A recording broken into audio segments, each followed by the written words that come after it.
Good day, it's Rowena List from GettingItTogether.ca, and today I'd like to share with you a professional organizer's junk drawer.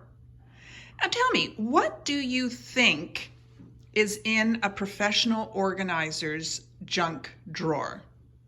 Well, first of all, let's talk about what's in your junk drawer. Junk? Pieces of string and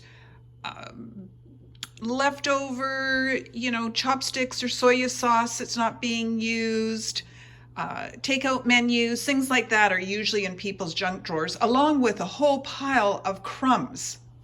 So as a professional organizer, my top drawer has cutlery and just a couple of elastics or twist ties. You certainly don't need a whole pile because you're always getting more in. They come on the celery, they come when you buy produce, things like that.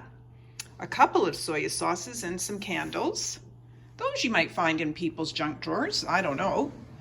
And then the second drawer, tea towels and your wrap, your oven mitts.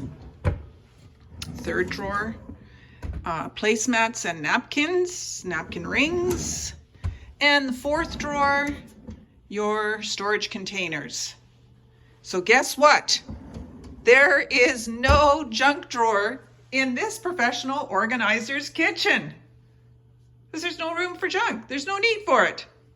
A place for everything and everything in its place. I look forward to hearing your comments. Check out GettingItTogether.ca.